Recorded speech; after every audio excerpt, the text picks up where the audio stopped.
kind of go on.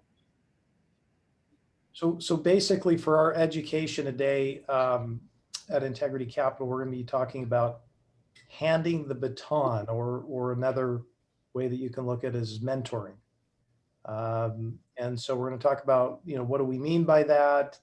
Why does it even matter? And then I'm going to give you a couple of stories, and then what we do from here.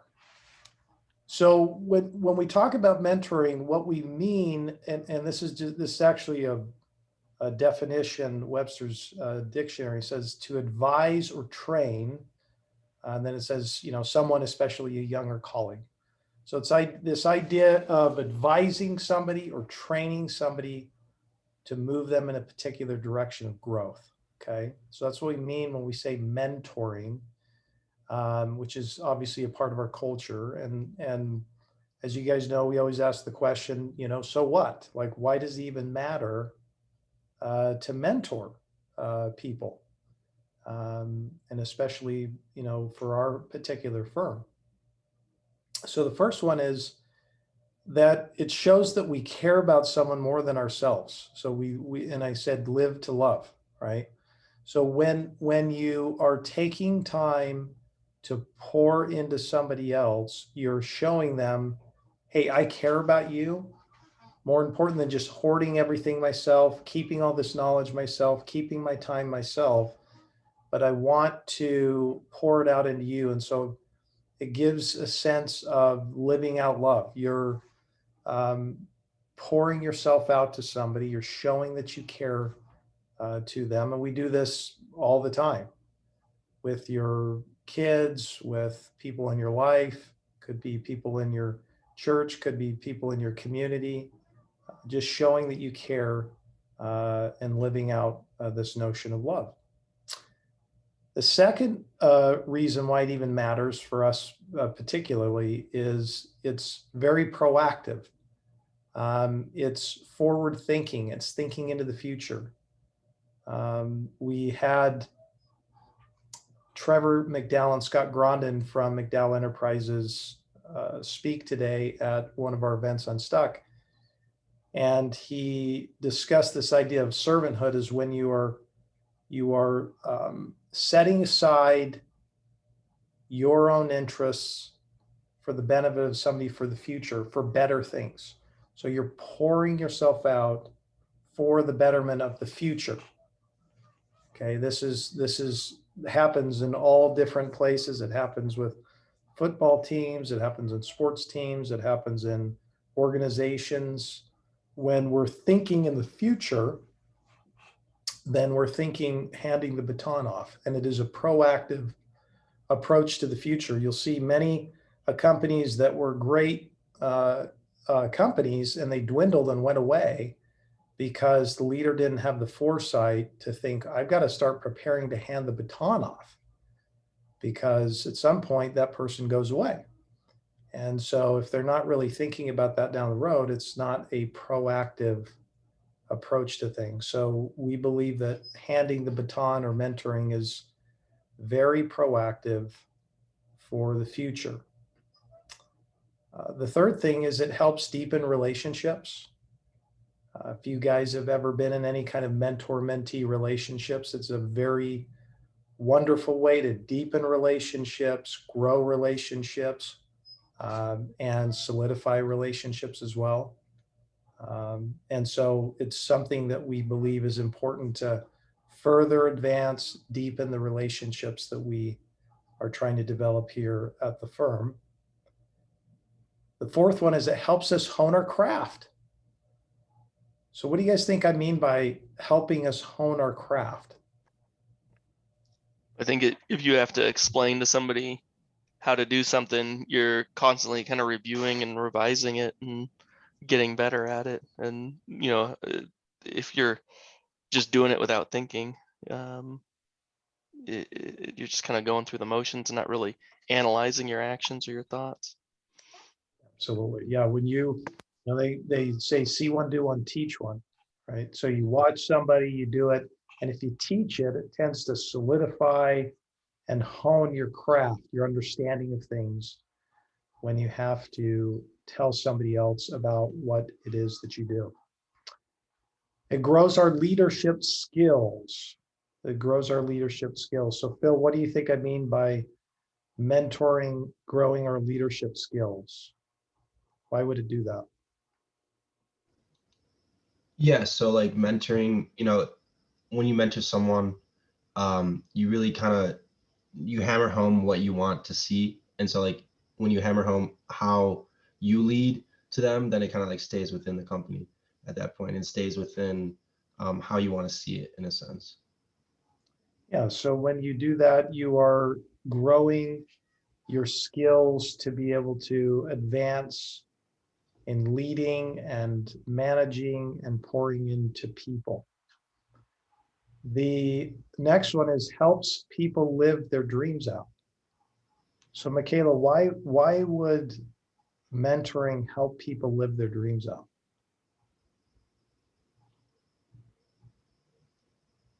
If you assuming you can hear me. You are, I think you're driving, so you're probably in a bad spot. So Dan, what do you think? Why would that help somebody live their Yeah, dreams out? yeah. When you mentor someone, you're kind of providing them an opportunity to really bring out the best version of themselves and doing something very correctly, I want to say, if that's the right way to put it.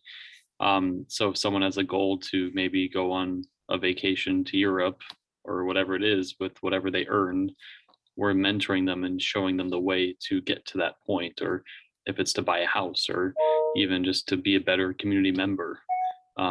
There's a lot of different things that can go into everyone's dreams are different. So how do we fulfill that? It's good, Dan. I like that. Helps fulfill one of your deeper desires to leave a legacy.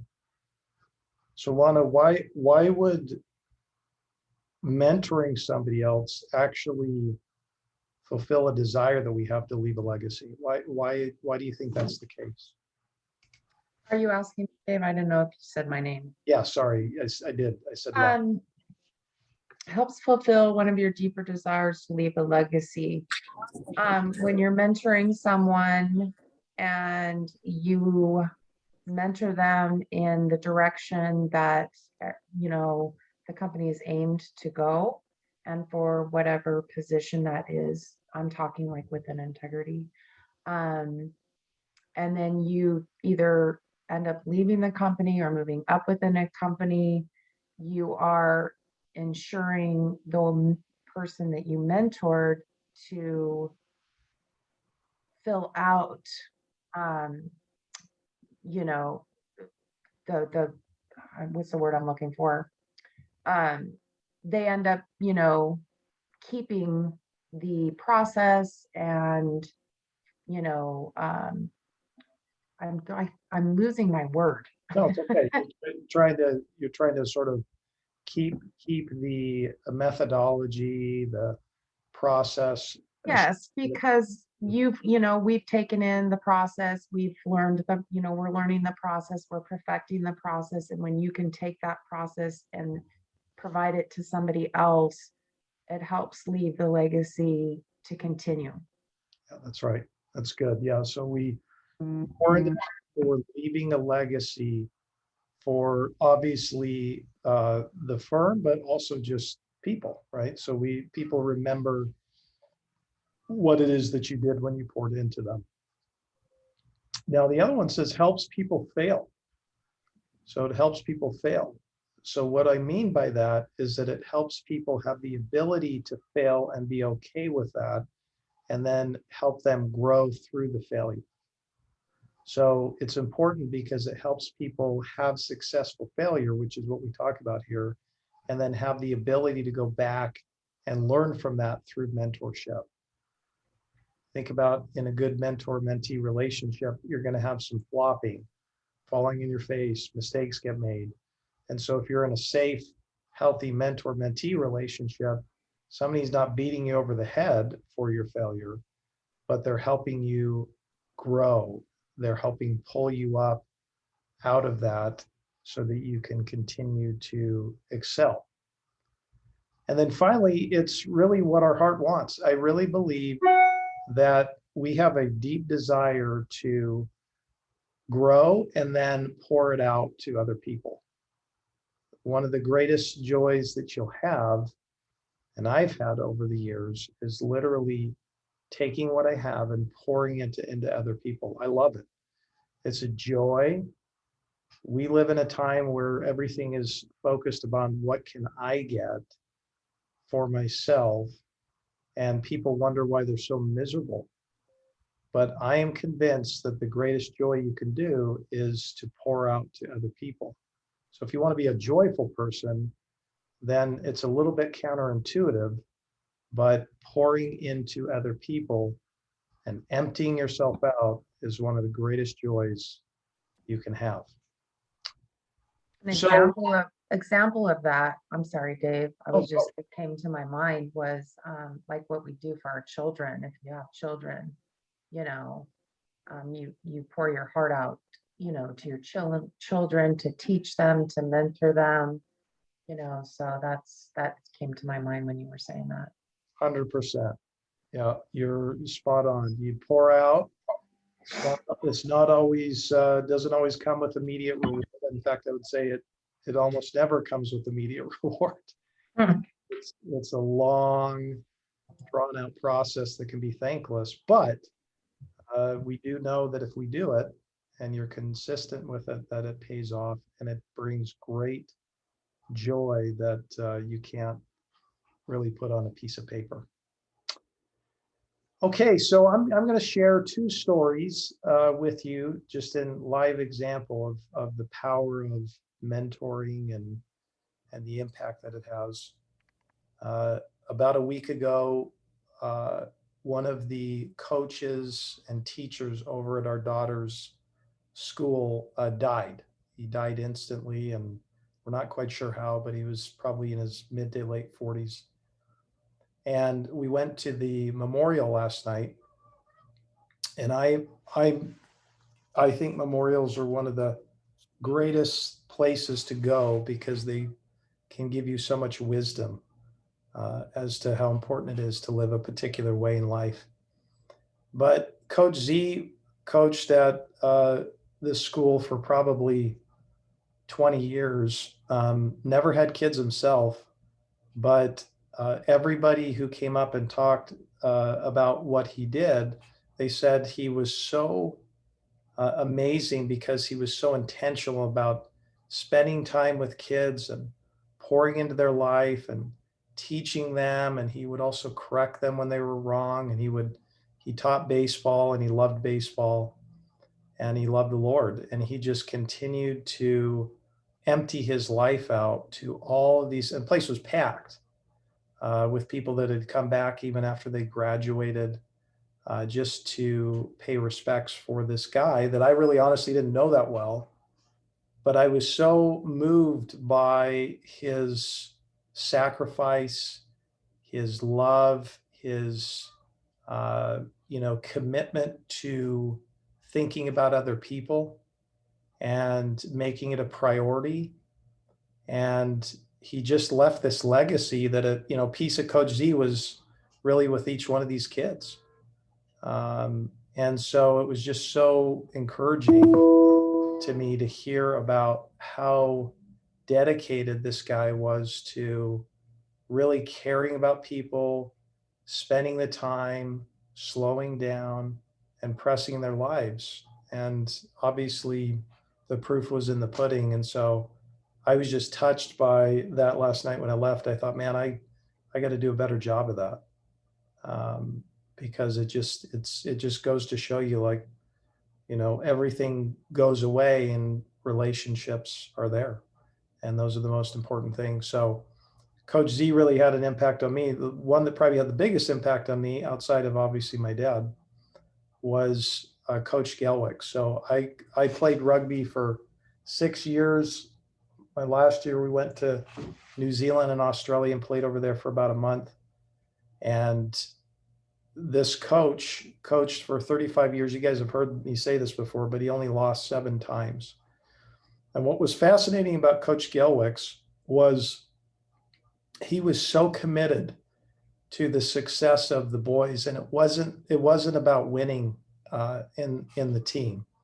It was about winning in life. And he just really cared about us as young men, as men that he wanted to have character. He wanted us to grow up. He wanted us to have accountability. He was just constantly pouring into us all the time. He took the time out outside of practice. He, got in our face when we were out of line because he cared about us. He just really, we knew that he wanted the best for us. And so some of the things that I almost get chills every time I read some of these, but because it's still impacted me today. It's one of the most impactful things that's happened to me. But these were some of the things that I remembered that he used to say. Good decisions don't make life easy, but they make life easier. He used to say that all the time to us, and it just hit home. He says, the true test of a man is what he will do when no one will know. And that just resonated with me. He's like, look, when no one else is around, you want to really see a true test of man. That's integrity right there. The essence of a lie is not the words you choose, but the message you convey. So he was just very much a man of integrity. He says, if you lose your integrity, you lost everything. And he says, if you want to be forever strong on the field, so that you will be forever strong off the field. They actually made a movie about him. You guys can go rent it on Netflix. It's called Forever Strong. And it's a fantastic movie, very inspiring. And he said, I don't build championship teams, I build championship boys. And he says, practice doesn't make perfect, practice makes permanent. So Coach Gelwick's mentored me, and I've had a lot of mentors, and I've been very fortunate that they've been fantastic. And I just wouldn't be where I am, period. We wouldn't be here right now. You guys are receiving the end result of Coach Gelwick's in many, many ways because of his decision. And I'm just one of like thousands of people that came through the program. So you can imagine the ripple effect of his life and how he lived, still alive, but just how he chose to spend his time, to manage his priorities, to really make it a priority for him to say, I want to pour out. And he's got a rich life. He may not be the richest guy on the planet, but he's got a rich life because he just gave his life for other people. And so you can imagine the joy that he gets to see all of his boys that he coached and where they're at in life. And that just is a huge testimony to him. And so I'm forever grateful for Coach Gelwick. He's just he's a hero of mine. And I'm just thankful for him. My dad, who passed away, I know he's not on here, but he was my hero, still is my hero.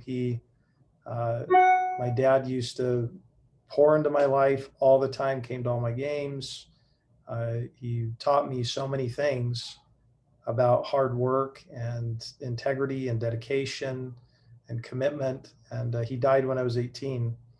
But I am just so thankful that I had a dad who loved me, poured into me, didn't give up on me, got in my face when I needed to, tell me that it's time to grow up. He'd hug me when things were bad. So he was definitely my mentor of my whole life. And so I'm just sharing these with you guys because it's really important for us to remember that, one of the things we want to do in here is to do the same thing with each other and with those people that are coming up, like a Phil, like a Michaela. So we want to be those kinds of people who pour into each other, care for each other, lift each other up, encourage one another, and obviously pour into the next so that we can have success. So what do you guys think about that? Any thoughts or comments or disagreements? I think it's interesting. Both your examples there are people who were coaches, and I wonder if people who are coaches kind of get, or people who are just natural mentors get drawn to that, you know, being a coach, you know, sort of position. Yeah, I think it's true. I told my buddy on the way out from the funeral, I said, man, a coach has honestly probably way more influence than just a teacher. I mean, they just have a platform to really be able to have impact on kids' lives. And so, yeah, you're spot on in that.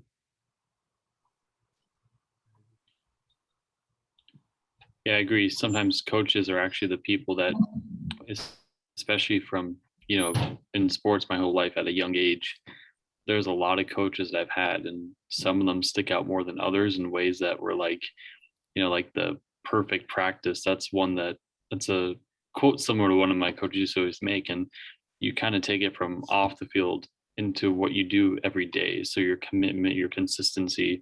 And if you don't practice, you're never going to end up, you know, being an expert or perfecting anything. And so the goal I always strive to do is improve whatever I can, but also make myself better at it every day. So that directly impacts how I do here or even outside of here. And also people will follow if you lead by example. So if these coaches were just kind of yelling at us and not really actually, you know, doing what they say they would do, or actions we're not following, we'd be a lot less inclined to actually obey. So Yeah. It's good. Love it. I'll share too. My husband, he did a little bit of little league coaching, and this was some years back. And it's funny because we'll be around town and these kids have grown up, and you know, they still call him coach. And we're like, hey coach, what's up? You know, and so it's just kind of neat to see, you know, that they still, I don't know, acknowledge that he was their coach at one point, you know, and it's just kind of neat. So awesome. I love hearing that, because, you know, I'm sure it gives him joy too, just to Oh yeah. see some of those their lives. So that's really awesome. Any other thoughts before we try to land the plane a little bit here? Or okay. Well, for me, whenever I do these things, it always challenges me, because I know that I always have, you know, some areas I'm better than others, and I think there's always room for improvement. So I know that for me, it just reminded me that I need to do a better job, just continuing to try to be better at mentoring, pouring into people, pouring into you guys. And so it's just a good challenge for me to make sure that I'm doing the same here. So what do? We just make this part of our culture, right? We kind of pretty clear about our culture. We keep talking about it and living it out and working on it. And so I just think we just want to do it with passion, you know, do it with zeal, do it with enthusiasm. And so, you know, you're going to hear this a lot, but, you know, certainly everything starts with me. I have to be the one who sets the tone, but you guys obviously want to continue to challenge you to be intentional with one another, right? You know, kind of ask you guys to, you know, look for opportunities to celebrate each other's successes. I want to continue to have you do that. That's part of mentoring, I think, just connecting with one another. Feel free to reach out to one another, text one another, email one another, because we're a team. You know, we are a team. We're not just a bunch of autonomous people sort of functioning in our silos. I mean, we obviously have a job, but, you know, we are a team. So let's keep knitting that together and winding that together, and I'll continue to try to find ways for us to bond, even though we're spread out a little bit. We definitely want to still be united. So I appreciate you guys, and that is the education for the day.